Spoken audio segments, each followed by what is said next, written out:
UP हमेशा राजनीतिक हलचल के कारण सुर्खियों में बना रहता है। बीते लोकसभा चुनाव से कुछ महीने पहले ही राज्यसभा इलेक्शन हुए थे।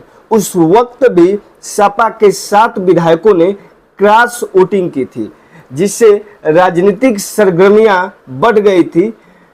इन विधायकों के पाला बदलने के चलते भाजपा के एक अतिरिक्त उम्मीदवार को जीत मिल गई।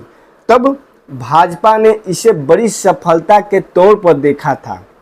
इसके अलावा इन विधायकों को भी लग रहा था कि सत्ताधारी दल के साथ मिलकर कुछ बड़ा मिल जाएगा, लेकिन अब रायबरेली के ऊंचाहार सीट से विधायक मनोज पांडे और फूलपुर की पूजा पाल समेत इन सभी विधायकों को भाजपा से कोई भाव नहीं मिल रहा है।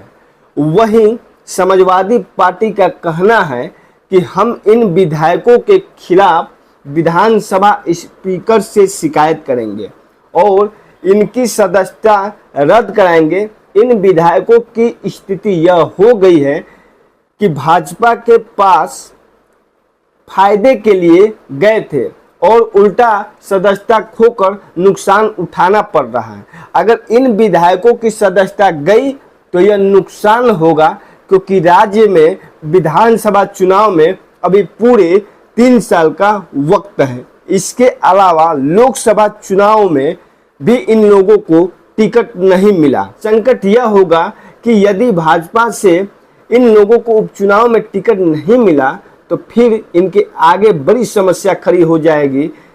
बता दें कि मनोज पांडे रायबरेली के ऊंचाहार सीट से विधायक हैं, लेकिन यहां भाजपा को लोकसभा चुनाव में करारी हार मिली थी। यह वोटिंग से ठीक पहले भाजपा में शामिल हुए थे। इसके अलावा पूजा पाल, राकेश सिंह, विनोद चतुर्वेदी, आशुतोष वर्मा और अभय सिंह जैसे विधायकों की सीट पर भी भाजपा को जीत नहीं मिल पाई। कहा जा रहा है कि चुनाव के बाद से ही भाजपा इनके संपर्क में नहीं है, जबकि सपा अब एक्शन मोड में आ गई है। खुद अखिलेश यादव चुनावी सभा में कह चुके हैं कि इन धोखा देने वालों को माफी नहीं दी जाएगी। बता दें कि क्रॉस वोटिंग के बाद से ही अखिलेश यादव इनसे काफी नाराज थे। खास तौर पर मनोज पांडे को लेकर उनकी नाराजगी ज्यादा थी। इसकी वजह यह थी कि उनके चलते ही स्वामी प्रसाद मौर्य को सपा छोड़ना पड़ा था और वो भी भाजपा में चले गए।